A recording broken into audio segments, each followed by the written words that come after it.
మాస శివరాత్రి మహాశివరాత్రి అనే ఒక భేదాభిప్రాయం గురించి మీరు అడిగారు. అంటే మాస అంటే ప్రతి నెల వచ్చేటువంటిది మాస శివరాత్రి అని అంటారు. మహాశివరాత్రి అనే దానికి ఏంటంటే రత్నాలు ఎన్నో ఉంటాయి, కానీ నాణ్యమైన రత్నం అతి తక్కువ ధరకే లభించే ఏకైక సంస్థ 6JVR. సౌత్ ఇండియాలోనే ద బెస్ట్ 6JVR పడింది. కాబట్టి మహాశివరాత్రిగా లింగ పురాణంగానే శివమహాపురాణంగానే చెప్పబడింది.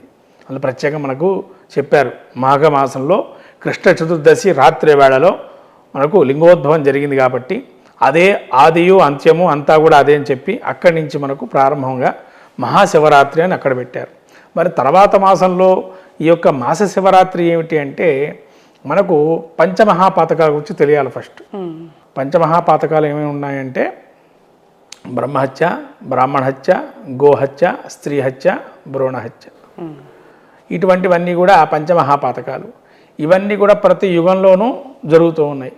ఎందుకంటే దూషణ చేయటం కానీ, లేకపోతే బ్రహ్మగారిని ఏదైనా దూషణ చేసినా, బ్రాహ్మణ్ణి దూషణ చేసినా, స్త్రీని దూషణ చేసినా, స్త్రీని దూషణ చేసినా, తర్వాత శిశువుని చంపినా, రకరకాల ఇబ్బందులు పెట్టినా, ఇవన్నీ కూడా మహాపాతకాలు. మరి ఈ పాతకాలన్నీ తొలగిపోవాలంటే ఏ విధంగా మనం ఉంటాము? దానికి ఒక ప్రాయశ్చిత్తం అంటూ ఉండాలి కదా. తెలుసో తెలియకో చేసాము. ఆ సమయంలో మనకు ఉండేటువంటి మహత్తు అనే అహంకారం ఉంది. దాని గురించి శివరాత్రి యొక్క ప్రత్యేక అంశమే మహత్తులోనూ అహంకారం. 25 గుణాలు ఉంటాయి. దానిలోంటి అహంకారం ఎప్పుడైతే మన వీళ్ళలో ఉంటుందో, అహంకారంతో వచ్చే స్వభావంతో ఏదైతే ఉంటుందో దాని నుంచే ఈ యొక్క మహాశివరాత్రి ఏర్పడింది. అది మనకు తెలుసుకోవాల్సినటువంటి నియమం. ఈ పంచమహాపాతకాలు ఏంటంటే ప్రతి మనిషి తెలుసో తెలివో ఒక జీవుడు కానీ, దేవతా స్వరూపంలో ఉండేటువంటి వారు కానీ తెలుసో తెలియక చేసేటువంటి పాపాలు ఏవైతే ఉంటాయో వాటిని క్షయింపడానికి ఈ మాస శివరాత్రి దోహదపడుతుంది. అంటే మాస శివరాత్రిలో కూడా రకరకాల నక్షత్రాదులు కలయిక, వారాలు, అమృతాది సిద్ధి యోగాలు, అనేక యోగాలు కూడా ఉన్నాయి. కానీ ప్రత్యేకంగా మీరు మాస శివరాత్రికి మహాశివరాత్రికి ఉన్న తేడా ఏమిటంటే ఈశ్వరారాధనని ఎంత విధానంగా చేశారు అనేది పురాణంలో తెలుపబడిన దాని గురించే మహాశివరాత్రి. ఎందుకంటే అనేక రకాలు భక్తులు కానీ, నాయనార్లు కానీ, లేకపోతే మనకు చరిత్ర రకరకాల పురాణాల్లో శివుడి యొక్క స్వరూపాన్ని వివిధ రకాల్లో తెలుపబడింది. తద్వారా శివానుగ్రహం లేనిది చీమైనా పుట్టదు అని అంటాం. కాబట్టి ఈ మహాశివరాత్రికి మహాశివరాత్రికి ఉన్న తేడా ఏంటంటే మహాశివరాత్రి ఏంటంటే జీవుణ్ణి ఎప్పుడు కూడా ఉపవాస దీక్షగా ఎక్కడా చెప్పలేదు. ఇక్కడ మహాశివరాత్రికి మాత్రం ఉపవాస దీక్ష ఉంది, జాగరణ ఉత్సవం ఉంది. ఎక్కడ జాగరణ చేసేటువంటిది లేదు మహాశివరాత్రిలో మాత్రం. ఎందుకంటే అక్కడ మన కామ్యాల కోసం చేస్తాం. ఇక్కడ ఎటువంటి కామ్యం ఉండకూడదు శివరాత్రి రోజు అనేది ప్రత్యేకంగా చెప్పబడింది. కామ్యం లేకుండా చేయమన్నారు. కామ్యం ఉండి చేసేటువంటిది మహాశివరాత్రి అయితే, కామ్యం లేకుండా చేసేది మహాశివరాత్రి. అంటే స్వామి నీ అనుగ్రహం మాకు ఎప్పటికీ ఉండాలి, లేదా నీ అనుగ్రహం మాకు ప్రసన్నత కలగాలి మీ ద్వారా అనేది తెలపబడేదే మహాశివరాత్రి. ఇది మనం ఏవైతే గ్రహిస్తారో కరం పొందుతారు. అది మహాశివరాత్రి యొక్క విశేష గుణం. ఇది తెలుసుకుంటే కనుక ఈశ్వరుడు సాన్నిధ్యము, ఈశ్వరుడు యొక్క సాక్షాత్కారం జరుగుతుంది. అంతే తప్ప కొన్ని కామ్యాల కోసం చేసేది మహాశివరాత్రి. కామ్యాలు ఏవి నిర్గుణమైనటువంటి స్వరూపాన్ని ఆరాధన చేసేది మహాశివరాత్రి. దానిలో గుణం ఉండదు, ఆకారం ఉండదు, ఏది కనపడదు. ఆది అంత్యం అంతా కూడా అది చరాచర సృష్టి రహస్యమే ఈ యొక్క శివుడు. దాని యొక్క శుభంకరుడు అని పేరు. అందుకని ఈ మహాశివరాత్రికి ఎవరైతే జాగరణ చేస్తారో, శివ సాన్నిధ్యాన్ని పొందడం కోసం కోరుకుంటారో, వేరే కోరికలు లేకుండా ఆయన సాక్షాత్కారం కోరుతారో, నిత్యము ఆయన యొక్క ధ్యానం చేసుకోవాలని తాపత్రయపడుతూ దుఃఖితంగా ఉంటారో వాళ్ళకి మహాశివరాత్రి చాలా పెద్దదిగా పర్వదినంగా దోహదపడుతుంది. ఎందుకంటే మీరు మనకు జ్యోతిర్లింగాలు చూస్తుంటారు.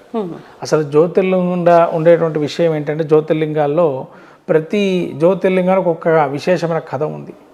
అంటే ఆ కథలో ఉన్న సారాంశం ఏంటి మనకు తెలుసుకోవాల్సిన సారాంశం అంటే ఎవరైతే దుఃఖితంగా ఉంటాడో, జీవితం దుర్భరప్రాయంగా ఉంటుందో, నాకు ఇంతేనా అని వాళ్ళ యొక్క ధ్యానం ఏదైతే ఈశ్వర ధ్యానమే ఉంటుంది, దుఃఖితంలో కూడా ఈశ్వర ధ్యానమే చేస్తుంటాడు. దానిలో నుంచి ఆ దుఃఖితం నుంచి నేను చేయబట్టుకొని లేపుతాను, మీ యొక్క దుఃఖాన్ని కూడా శమింపజేస్తాను అని చెప్పి ఈశ్వరుడు ఒక స్వరూపాన్ని కలగజేసుకొని ఆ దుఃఖానికి విడనాడి ఆ ఈశ్వర తత్వాన్ని ప్రబోధిస్తూ ఈ లోకమంతా నేనే, ఈ చరాచర సృష్టిలో ఉన్న దుఃఖమైన సుఖమైన సర్వకు అధిపతుని నేనే అని చెప్పబడిందే ఈ జ్యోతిర్లింగాలు.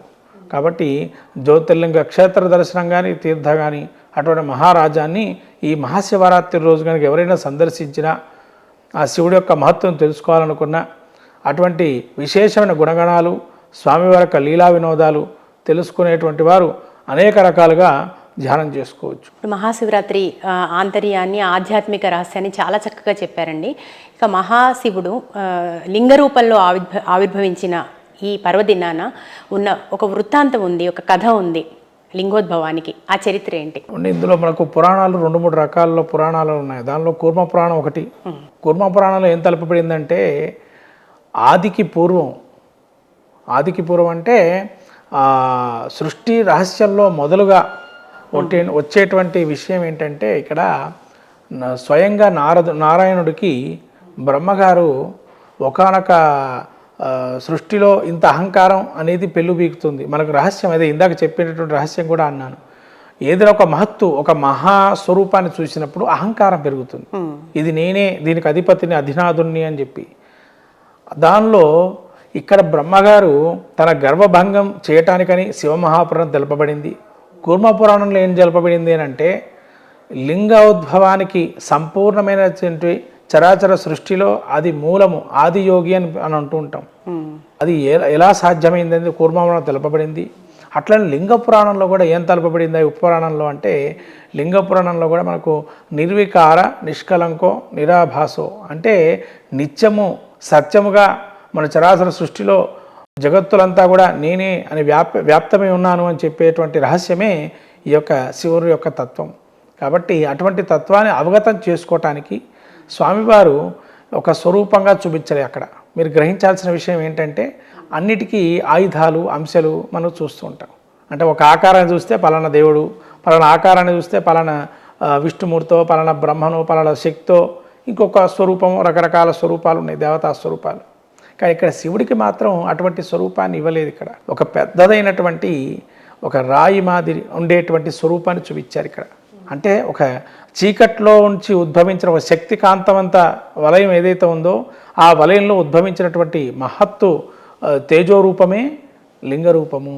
దీన్ని చూడటానికి ఒక వృత్తాంతం ఏంటంటే బ్రహ్మగారు నేను విధాతని, నేను రాస్తేనే ఈ లోకమంతా కూడా జరుగుతుంది అనే ఒక రహస్యంగా ఆయన ఎప్పుడైతే చెప్పబడతాడో నారాయణుడితోని, నారాయణ అంటాడు ఇంత శక్తి నీలో ఉంటే దాని స్థితిని పొందేటువంటి శక్తి నాది కదా అని ఆయన అంటూ ఉంటారు. ఈ ఇద్దరి మధ్యలో ఉండేటువంటి రహస్యాన్ని ఛేదించడానికి నారదుల వారు అదే విషయమై ఇక్కడ జరుగుతుంది. ఎప్పుడైతే ఈ ఇద్దరు అహంకారపూరితంగా మాట్లాడుకుంటూ కొంత ఎక్కువగా అహంకారం, ఎందుకంటే బ్రహ్మగారికి మనకు ఎక్కడైనా కూడా పంచభూతాత్మకంగా చెప్పబడింది. బ్రహ్మకు కూడా 5 తల ఉండేవి, చతుర్ముఖ బ్రహ్మకు కూడా అని. తర్వాత ఒక తల ఈ విధంగా ఛేదించబడి చతుర్ముఖ బ్రహ్మగా మారారని చెప్పి. కానీ ఊర్ధ్వముఖంగా ఉండేటువంటి ఏదైతే ఆ తల ఉందో అది బ్రహ్మగారి యొక్క తలని ఛేదన జరుగుతున్న సమయం కూడా అదే.